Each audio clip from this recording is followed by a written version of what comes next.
द्विशिष्टतमोऽध्याय।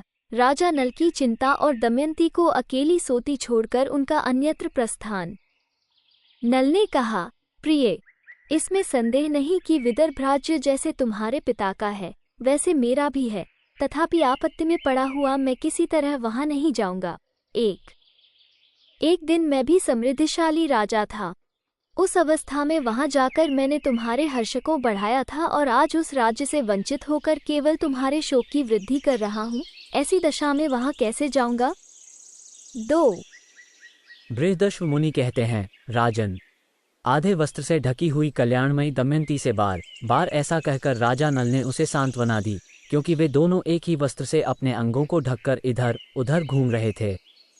भूख और प्यास से थके मांदे वे दोनों दंपति किसी सभा भवन धर्मशाला में जा पहुंचे। 3-4 तब उस धर्मशाला में पहुंचकर निष्धनरेश राजा नल वैदर्भी के साथ भूतल पर बैठे। 5 वे वस्त्रहीन, चटाई आदि से रहित, मलिन एवं धूसरित हो रहे थे। दमयंती के साथ थककर भूमि पर ही सो गए। 6 सुकुमारी तपस्विनी कल्याणमयी दमयंती भी सहसा दुख में पड़ गई थी।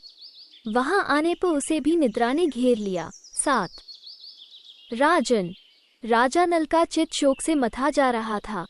वे दमयंती के सो जाने पर भी स्वयं पहले की भांति सो न सके। 8 राज्य का अपहरण, सुहृदों का त्याग और वन में प्राप्त होने वाले नाना प्रकार के क्लेश पर विचार करते हुए वे चिंता को प्राप्त हो गए। 9 वे सोचने लगे, ऐसा करने से मेरा क्या होगा और यह कार्य न करने से भी क्या होगा। मेरा मर जाना अच्छा है कि अपनी आत्मीया दमयंती को त्याग देना। 10 यह मुझसे इस प्रकार अनुरक्त होकर मेरे ही लिए दुख उठा रही है। यदि मुझसे अलग हो जाए तो ये कदाचित अपने स्वजनों के पास जा सकती है। 11 मेरे पास रहकर तो ये पतिव्रता नारी निश्चय ही केवल दुख भोगेगी। यद्यपि इसे त्याग देने पर एक संशय बना रहेगा तो भी यह संभव है कि इसे कभी सुख मिल जाए। 12 राजन, नल अनेक प्रकार से बार बार विचार करके एक निश्चय पर पहुंच गए और दमयंती का परित्याग कर देने में ही उसकी भलाई मानने लगे। 13 यह महाभागा यशस्विनी दमयंती मेरी भक्त और पतिव्रता है।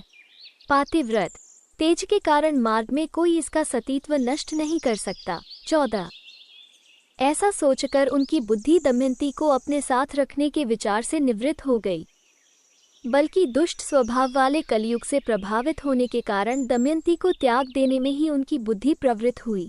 15 तदनंतर राजा ने अपनी वस्त्रहीनता और दमयंती की एकवस्त्रता का विचार करके उसके आधे वस्त्र को फाड़ लेना ही उचित समझा। 16 फिर यह सोचकर कि मैं कैसे वस्त्र को काटूं जिससे मेरी प्रिया की नींद न टूटे, राजा नल धर्मशाला में नंगे ही इधर उधर घूमने लगे। 17 भारत इधर उधर दौड़ धूप करने पर राजा नल को उस सभा भवन में एक अच्छी सी नंगी तलवार मिल गई। 18 उसी से दमयंती का आधा वस्त्र काटकर परंतप नल ने उसके द्वारा अपना शरीर ढंक लिया और अचेत सोती हुई विदर्भ राजकुमारी दमयंती को वहीं छोड़कर वे शीघ्रता से चले गए। 19 कुछ दूर जाने पर उनके हृदय का विचार पलट गया और वे पुनः उसी सभा भवन में लौट आए।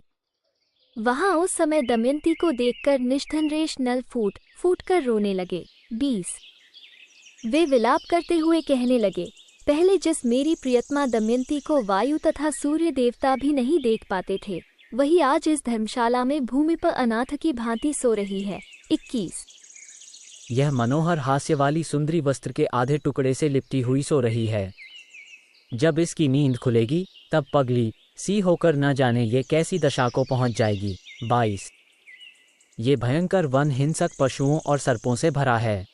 मुझसे बिछुड़कर शुभलक्षणा सती दमयंती अकेली इस वन में कैसे विचरण करेगी। 23 महाभागे, तुम धर्म से आवृत हो। आदित्य, वसु, रुद्र, अश्विनी कुमार और मरुदगण ये सब देवता तुम्हारी रक्षा करें। 24 इस भूतलप रूप सौंदर्य में जिसकी समानता करने वाली दूसरी कोई स्त्री नहीं थी, उसी अपनी प्यारी पत्नी दमयंती के प्रति इस प्रकार कहकर राजा नल वहां से उठे और चल दिए। उस समय कली ने इनकी विवेक शक्ति हर ली थी। 25 राजा नल को एक ओर कलियुग खींच रहा था और दूसरी ओर दमयंती का सौहार्द। अतः वे बार बार जाकर फिर उस धर्मशाला में ही लौट आते थे। 26। उस समय दुखी राजा नल का हृदय मानो दुविधा में पड़ गया था। जैसे झूला बार बार नीचे ऊपर आता जाता रहता है, उसी प्रकार उनका हृदय कभी बाहर जाता, कभी सभा भवन में लौट आता था। 27। अंत में कलयुग ने प्रबल आकर्षण किया, जिससे मोहित होकर राजा नल बहुत देर तक करुण विलाप करके अपनी सोती हुई पत्नी को छोड़कर शीघ्रता से चले गए। 28।